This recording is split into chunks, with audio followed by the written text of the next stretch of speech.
Hello and welcome to another episode of our MotoGP 20 career mode, and today we're here for the Austrian and British Grand Prix. Now there's nothing to do on this menu, so we're just going to head straight into Austria. I'll do a lap in free practice to get through to Q2, and I'll see you at the end of that. So at the end of that session then, we were fastest by 0.4 of a second ahead of Dennis Foggia in second, and Masia third, and fourth for Romano Finati. Carlos Tatai up near the front again, but here's the usual three actually near the top. I'm not sure what happened to Suzuki in here. Suzuki's usually really good in these sessions, so Anthony's 14th and Suzuki's 17th, so he's only just done a time good enough to get through to Q2, because this is the only dry free practice session of the weekend, so basically the lap times that are set here determine who gets through to Q2. Qualifying is dry, but it is cloudy, and the race is going to be wet, so that will be very interesting. Right then, so we're here now in qualifying. We've obviously got to change our tyres over to a fresh set of soft. We'll be going for obviously a 4 laps of fuel I'll put in, and then we'll go for power mode 2 as well, because I only used power mode 1 in the free practice because I didn't think it seemed worth using power mode 2 for it. So anyway, we'll head out onto the track. Hopefully we can try and get another pole position. So we start our lap. Ricardo Rossi has just crashed. I wonder if it would be one of those things where he comes out of the pit lane right in front of us in a second, because the AI seems to do that. It seems to happen a lot. It says an AI has crashed, and then they'll come out the pit lane right in front of you. Oh no, it's Suzuki, but I was about to say I was right. We broke way too early for turn 1, by the way, so that might have messed us up, but hopefully we can try and make it up back through turn 3 by braking a little bit later. This is a track where you can gain quite a bit of time on corner exits and entry compared to the AI, just because they don't really optimally take any of the corners.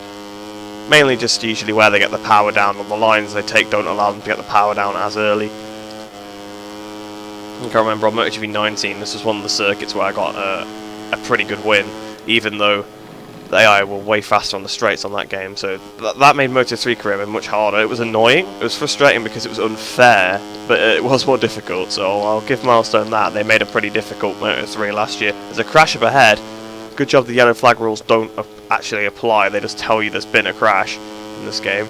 Otherwise I would have had to have slowed down because I actually went through the yellow flags rather than someone crashing nearby. I didn't even see a Renas though. I'm not sure what corner he crashed at. I just saw the yellow flags. There's so many people crashing. Ricardo Rossi's gone down again. What is going on in this session?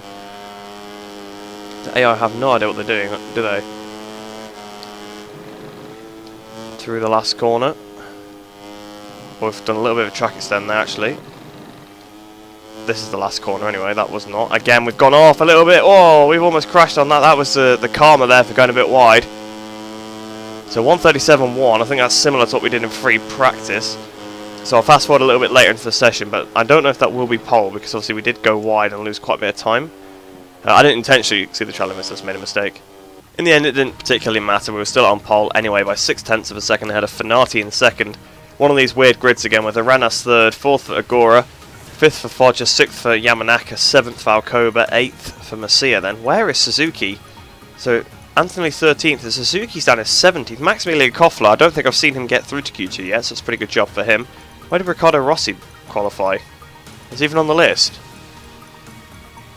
Oh yes, he's 16th, I was going to say, because I kept seeing him crash, so he was in the session. We'll head onto the grid now, and yeah, we'll be starting the race pretty quickly after that. So I'd actually forgotten that it was raining, even though I'd literally said about a couple minutes before telling you guys that it was raining. I totally forgot that it was actually going to be raining for the race. So this actually could definitely switch things up a little bit, because the AI were pretty decent in the rain when I was, unexpected of it. Back in Mugello, I think it was raining in the race, not in any of the other sessions. Or it was wet track in the race and wet in qualifying, and they definitely caught me off guard. A couple other times the weather has messed with things. So potentially the AI could beat us here, but it seems like we kind of had the measure over them. This track is a lot about acceleration, which is where they struggle, it seems, on this game, so it could be a potentially quite easy win for us. But without further ado, we've got to try and not get the glitch start, because that would really mess us up here. And yeah, try and get another victory. So here we are then on pole. You can see some of our championship rivals, Yamaha Masia, pretty far down the order there. Alright, and away we go. We've not got the glitch start, so I'm kind of getting used to it now. You find the rev point first, and then look at the lights after. Because I know a couple of times I've messed up. But we have the whole shot into turn 1. Although we've ran a bit wide, because I've sort of braked where I would have braked in the dry. A bit of a wheelie as well. That could have compromised our... Masia is second. How has Masia got up to second? I'm sure he started about 9th. Alright. That is a very, very interesting start for Masia, but he's coming straight past us as well, I'm pretty sure. Seems to have the pace on us here. Oh, I think he looked at the inside. Yeah, he's right behind us. Masia is coming with us here off the start. But I don't know how he's got up to that position so fast. I mean, well done. Good start to him. I mean, he's took the lead. He's taken the lead on the right-hand side. Here he goes. So this could be a particularly interesting race, although he's just completely out back through. Oh, he's gone down! He's crashed! Masia's down! Masia has finally bottled it. It's taken till Austria, but he's finally made a mistake and he's crashed again, I think. What has happened here? That has totally caught me off guard. I'll have to look at the replay for that after the race, but wow, that was insane. And now Mino is second position. I think Foggia is in third, but our championship rival, Jaume Masia, crashes out of a second position there. He had such a good start. He got right up into second. In fact, he took the lead. I got back around the outside on the brakes, and he's just crashed. I don't know what's happened, unless Mino went for a move on him and it went wrong. Wow, that's took me by surprise. As you can probably tell, through the last corner, then we go now. I think Mino's closing up on us. This is not going to be an easy race, so this would have been one Masia probably would have wanted to be at the front of. Foggia's actually not third, he's fourth. But here comes Mino. The AI seem to have their straight line speed back, so I was moaning about how they don't have it anymore. Even though at the time I remember moaning that they had it, and now I'm like, oh, the AI are too easy, I wish they had it back, but they seem to have it. They've been having fantastic straight line speed so far in this race. At least Masia did anyway. Perhaps my gearing isn't quite right for this circuit, I'm not sure. Right, so Fenati overtook Mino on that lap, which cost them a bit of time, so we've got a bit of a lead now. We've got 0.8 of a second. We actually lost quite a bit in the last sector because I ran wide again like I did in qualifying. Right, so Fenati has caught right up to us. He's just in the fastest lap of the race. He's gone massively faster than me. I'm really going to have to, push here on this lap to try and get away from him again. Right, coming towards the line then. I think we've set a fastest lap this time. We got out to 0.6. We actually got it almost to a second, but the AI is so fast in the last sector, it seems. Alright, so starting the final lap, then we do another fastest lap of the race. The gap's still 0.6. We've just got enough fuel, so we don't have to save any. But Fenati did a fastest lap as well, so Fenati is really, really trying to stick with us here. I think we've just got enough over Fenati here. As we come towards the penultimate and final turns, what is the gap going to be? 0.9, that should be enough. We've actually pulled out another 0.3 on him on this lap. Even though he likes to pull it all back here, so it'll probably be about 0.6 when we go over the line. But it doesn't matter, as long as we're ahead of him. Out the last corner we go then, coming up towards the line. We're going to take 25 points, and as far as I know, Masia retired, so I think it's going to be 25 points over Masia. So then, at the end of that race, obviously we did beat Fenati by 0.6 of a second, like I thought we would. Mino, who was actually second obviously at the beginning, and then Fenati overtook him and pulled away, actually set the fastest lap. I think he started to reel Fenati back in towards the end of the race. I guess he must have done it on the last lap because Fenati had the fastest lap before that. Foggia ended up salvaging fourth. I looked behind me at one point and I'm sure Raul Fernandez was in front of him, so perhaps Fernandez made a mistake and dropped back. But Foggia fourth isn't too bad, but he's still losing quite a bit of points to us. Suzuki staying close to Foggia, but Foggia and Suzuki going to gain massive points over Masia. Antonelli sixth as well, so those three are all in a bit of a battle. In fact, with Fenati and Mino actually, so these basically 2 to 6 are all in a big battle. And they've all gained massive points on Masia, because I'm guessing he retired. Yes, he did. Riccardo Rossi also crashed again, so he ended up finishing last. So we'll have a look at what that actually did to the championship now. So wow, in the championship then, Fenati moves up 2 positions and Antonelli goes down 2. But there's 1 point separating Fenati, Suzuki and Antonelli. That's pretty insane. There's only another 6 back to Mino. There's only 15 ahead to Foggia now as well. But Masia actually still has quite a bit of a cushion over them. He's got 19 points over everybody else. But we now have over 100 points lead in the championship. We've got 107 points. Absolute domination. So we'll be able to win the race, the championship with 4 to go if it stands like this, which is pretty immense, really. So we'll move on to the Constructors' Championship. We probably will have actually gained some points back on Leopard in this one. So yes, Leopard's lead's now down to 48. And I remember at one point when it was up to about 70. So the last few races, they've been making mistakes and they're losing points to a one-rider team. 658 making some inroads on them as well, although not so many as we are, because we're now below 50 points behind them again. I mean, it's not entirely over. We could potentially beat them. Red Bull KTM Aya move up to 7th in the championship ahead of Snipers and Angel Nieto. I guess it's because Fernandez had a pretty good race. Stelgard and Max Racing, they're probably going to come back at 6:58 a little bit now, although they are quite far behind. But yeah, we'll have a look at the replay then and see actually what happened to Masia, because I'm still a bit confused as to what actually happened to him. So then if we look on board with Masia, he's braking. Obviously this is when we outbraked him. And he's going for the inside move on us. He just clips the curb and down he goes. So it was as simple as that. So it was way more of a mistake than it was with Foggia. And oh, he just came back on the track and collected Riccardo Rossi. That was dangerous, and that's what actually finished him off. That's what made him retire from the race, was his second crash. Obviously we saw it came up that he crashed again. Obviously I wasn't sure if he'd just rejoined the track and had someone off, or if it was just a glitch and it said he crashed twice, because that does happen occasionally. But no, he just came back on and absolutely destroyed Riccardo Rossi, held up Onchu, held up Binder, held up Perez as well. Actually, it's Tata, isn't it? Perez doesn't ride for that team anymore. But in the background, actually, what's happening in the background here? There's more people off. Where are they? Yeah, okay, so... Oh, there was a crash behind as well for Vietti and Sasaki. Sasaki's lost the front and he's took out Vietti. Oh, I didn't even see that. I didn't even see that pop up. I think that's because we're too busy looking at what happened to Masia, but... Wow. Luckily, it doesn't seem like they lost too much time, but... Yeah, so unlucky for Vietti there. So this race has definitely been the best one for us so far. Foggia finishing 4th, and Masia actually retiring from the race due to a crash. Actually, 2 crashes, which were both self-inflicted, but the second one especially. Obviously, anyone can lose the front easily on the curb. It sort of can catch anyone out, but just rejoining the way he did. So I guess he was just so desperate to get back on the track because he didn't want to lose so many points, but it really finished him, that did. So then we gained 5,200 reputation points from the weekend. So we're now up to 70,950. Again, we gained 6,151 credits. We're now up to 62,406. So then we've got a lot of notifications to look at here. So we'll have a look at the technical staff first before we look at the personal manager. So there's a new candidate for the data analyst. So we already looked at Andrea before. Takumi Saito. Again, I mean, he's just an aero person. It's not going to really help us out much. In fact, he's not even as good as the other guy anyway. Although he's better on the ECU department. But yeah, in fact, I think I'll refuse both of these because there's no point keeping them when we don't really want any new staff anyway. And when I do, I'm going to be moving teams. So there's no point hiring them for here. So we'll have a look at the personal manager front then. Also, we've got 8 notifications on the contract search. So these are the teams in Moto 2 that are now interested. So Speed Up, the Pons team, the IO Moto 2 team, the Ital Trans team.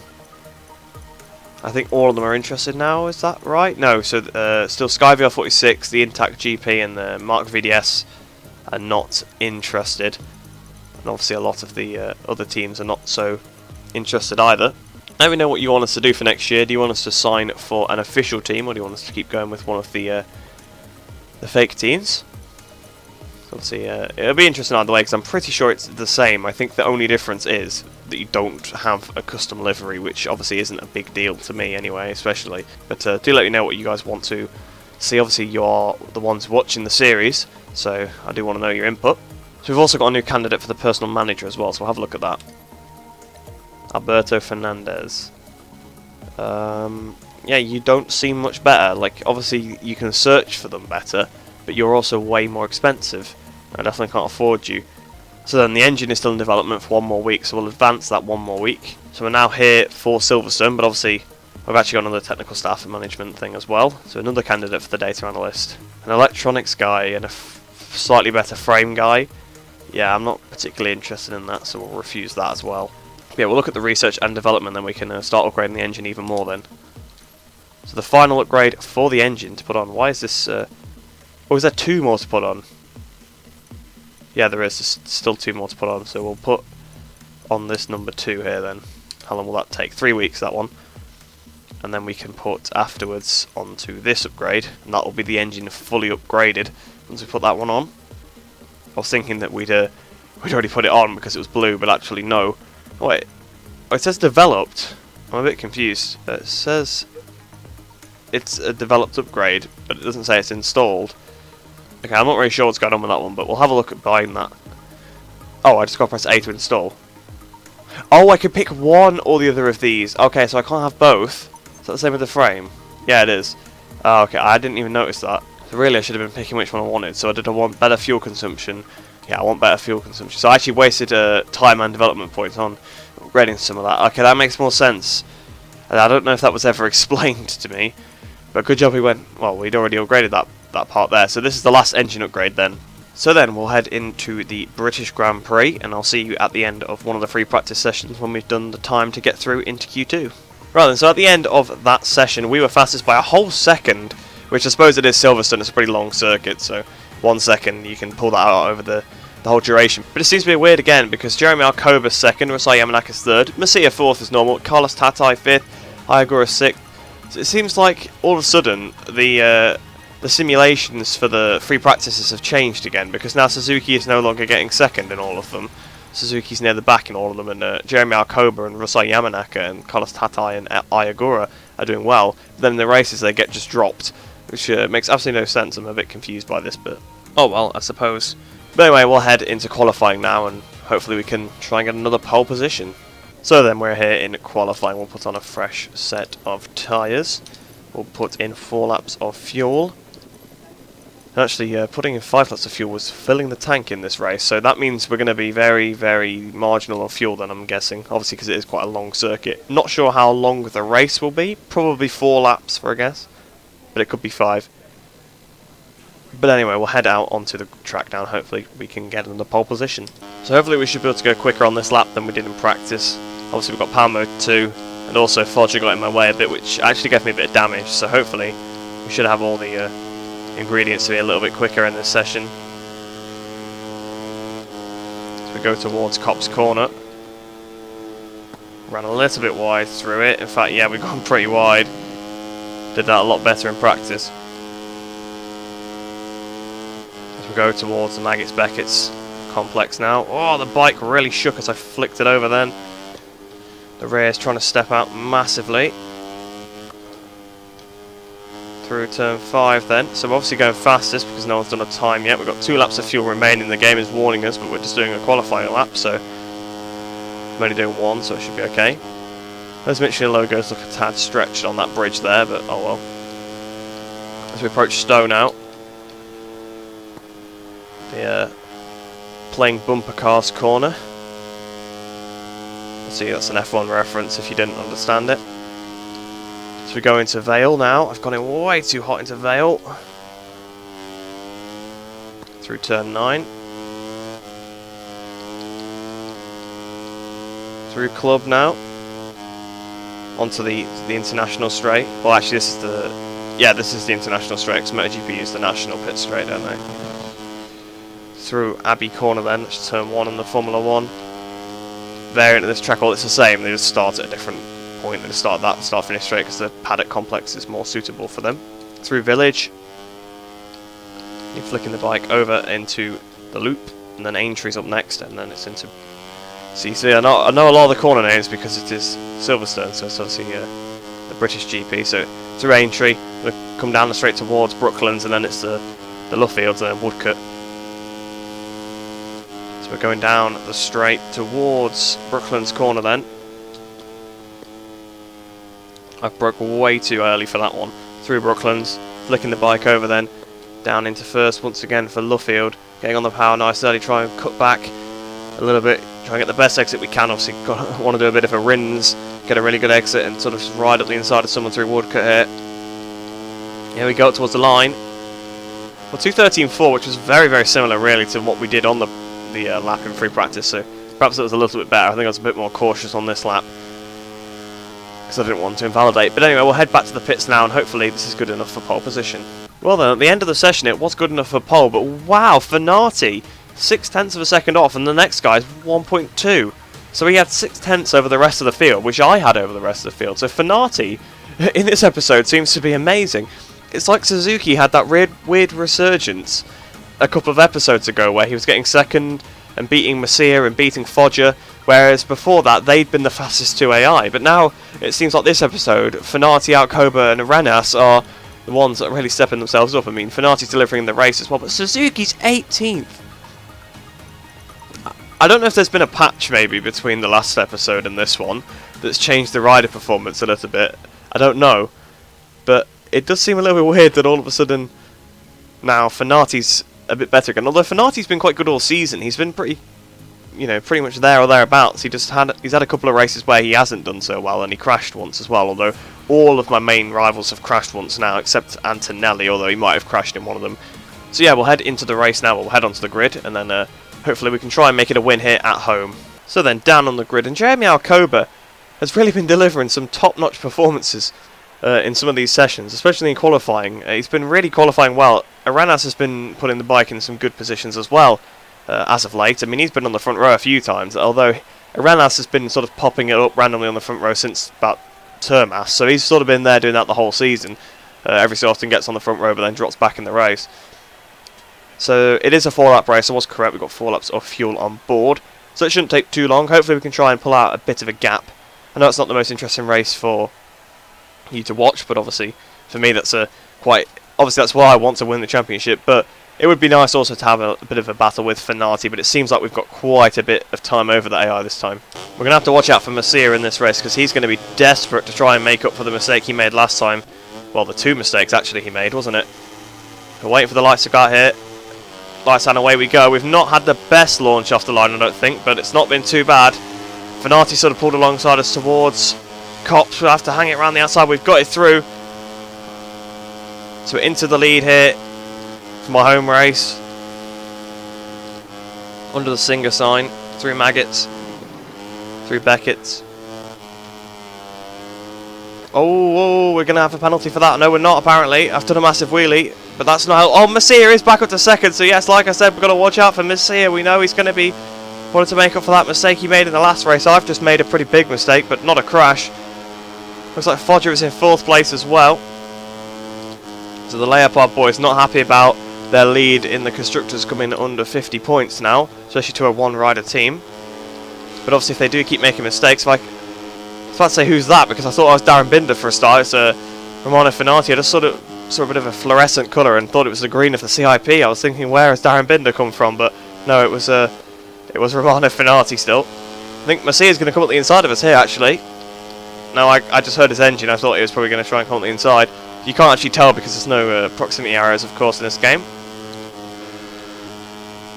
So you have to do all of your guessing where people are based on the sound and what you actually can see of their bike. Although he's definitely closing up on us here. It seems very strange. They are just so much slower in qualifying than they are in the race. It makes the races a lot easier because I start first, because they are so slow in qualifying. But out of the loop then through Aintree. Oh, Fenati's now take a second back, so when they start battling, that helps. Oh, they're going 3 wide behind with Masia, Foggia and Fenati.